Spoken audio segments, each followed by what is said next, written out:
let's jump into the book. Let's start right with pitching. So the Mets have had really strong pitching over the years. But I guess the top two, I mean, you can't really argue with your choices there. Could you talk about Tom Seaver and Jacob DeGrom?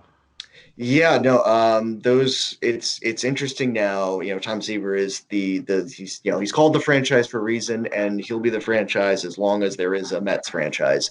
No one can surpass his impact on the Mets. I mean, obviously the statistics are fantastic. He leads pretty much in every category, but it's interesting to see how Jacob DeGrom is making a case statistically. I don't think he can never uh, uh, reach Tom Seaver's impact in terms of changing the attitude or changing the perception of a team. Because when Tom Seaver came along in 1967, I mean, the Mets were a doormat.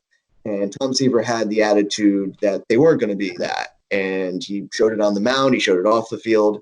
And of course, the Mets became world champions 2 years later. And, the rest is history.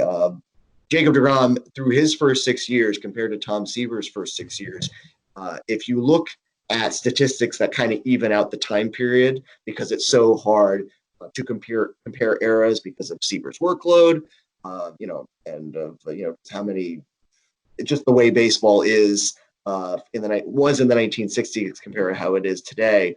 If you look at stats like ERA plus and WHIP specifically, Jacob DeGrom is slightly better through 6 seasons. Now, of course, that's only 6 seasons. We still have a ways to go in Jacob DeGrom's career, hopefully all with the Mets. But it's fascinating because I put up a tweet kind of last week to kind of honor Tom Seaver because he's on the cover. And I said, well, I just want to do a little comparison and see how, Jacob DeGrom compares with Tom Seaver. Obviously, no Met has ever won back-to-back Cy Young, so Jake is kind of in a class by himself in that regard. But I was fascinated that through the first 6 seasons of Jake's career, he's a little bit better in terms of those stats. Still, again, not going to match Tom Seaver, and it's a fruitless effort or fruitless thing to ask of Jacob DeGrom to try to do that because he can't. But it's really remarkable to see that how far Jacob DeGrom has come, and that maybe he has another Cy Young award in him, and he would match Seaver with 3. Even if that happens, it's an interesting argument. But Seaver, again, impact resonates so much in terms of how I feel a player is regarded in their history. And you think about the Mets, you think of Tom Seaver. Now, Jacob DeGrom came out of, I don't want to say virtually nowhere, but he wasn't as heralded as Noah Syndergaard or Zach Wheeler, or, I mean, you go down the list, down years before. Jason Isringhausen, Bill Pulsipher, I mean, all those guys. So, I mean, how does anybody predict something like that? He's now one of, if not the best, one of the best pitchers in baseball. Yeah, no, you can't predict something like that because we've seen all these pitchers that get highly touted and go up through the minor leagues, and how the projections of how great they're going to be. And as you had pointed to, it's in that group in 2014, in the 2013, 2014, 2015, of all the great pitchers that were going to come up to the Mets. We talk about Matt Harvey, Zach Wheeler, Noah Syndergaard, Rafael Montero. That didn't work out too well. No one talked about Jacob DeGrom. Jacob DeGrom begins his Mets career pretty modestly. A game against the Yankees, I think, even May of 2014. I think he gave up 1 run and lost, so it was a portent of things to come. But goes on to win Rookie of the Year. 2015, he's an All-Star, really important in the World Series run. And then, of course, the back-to-back Cy Young season. So it's funny, Jacob DeGrom was no one talked about him, and among that group, and not only is he's the best of that group, he's one of the best Mets pitchers in history. Right after those first 2. So I'd imagine you maybe had tougher time right after that with Dwight Gooden and John Matlack and Jerry Koosman. What are your thoughts there? Yeah, no, I mean, Dwight Gooden is an easy choice, I thought, and Jerry Koosman, of course, is an easy choice. He'll get his number retired later this year. It got a little bit tougher when you got to Ron Darling, who was kind of the Koosman to Dwight Gooden's Tom Seaver, if you want to compare those two eras. John Matlack was kind of the third fiddle behind Seaver and Koosman, and in some respects, he was a little bit better than Koosman, but he kind of gets forgotten because he was Jacob DeGrom before Jacob DeGrom. If you look at how little run support, I think I cited it in his intro, specifically in 1974, he got like no run support, had a pretty average record. His ERA was fantastic, never got a Cy Young consideration. But he was a guy whose win total does not reflect how good he was for the Mets. Of course, winning the 1972 Rookie of the Year, great year in 73, and as we talked about, 74. And overall had a pretty good Mets career, and this year will get inducted into the Mets Hall of Fame, and deservedly so. But as you got down the line, and one thing I made sure to do, and you alluded to this, is that the Mets have had a lot of great pitchers, specifically starting pitchers.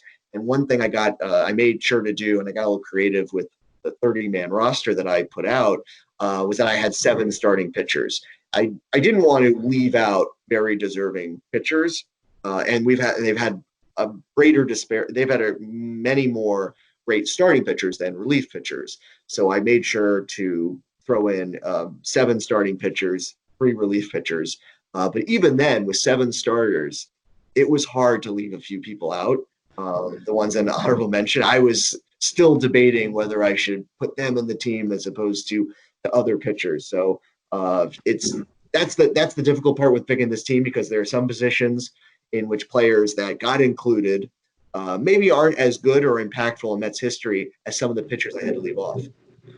Who did you leave off? Who did you agonize over? So the 2 pitchers that I agonized over were starters, and they were David Cone and Sid Fernandez.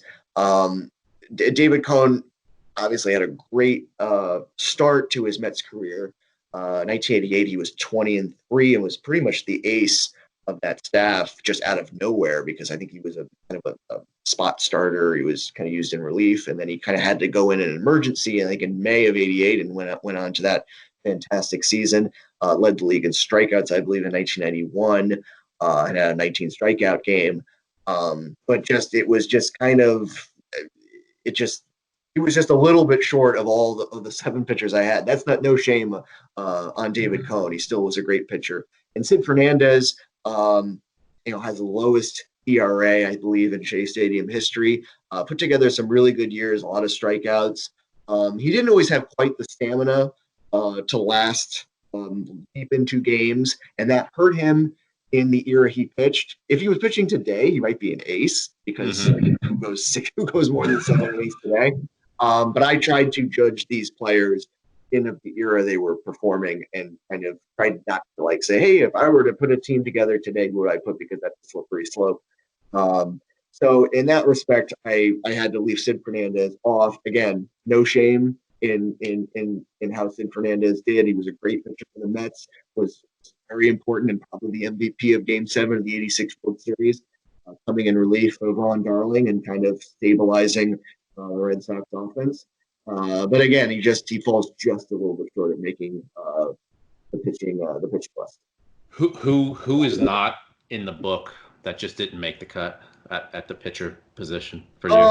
I mean, there were when I put the honorable mention together, I tried to kind of put different pitchers from different eras. So the honorable mentions are not in the case of Cone and Fernandez, there are people that they are pitchers that just missed. But I trying to, for the sake of brevity, I didn't want to list every pitcher that I was they're certainly, they have their qualifications. Guys like Johan Santana, who had the no-hitter, had a very good 2008. I remember he had a great second to last game of the season that kept the Mets in the playoff race, and had a lot of great moments. Of course, injuries really harmed his Mets career. Maybe another guy like Billy Wagner, who was a pretty good reliever, had some tough moments in the 2006 playoffs, but overall had some fine years as a closer. I believe made at least one All-Star game. So he was another pitcher that I just never put on there, but certainly would be a respectable honorable mention.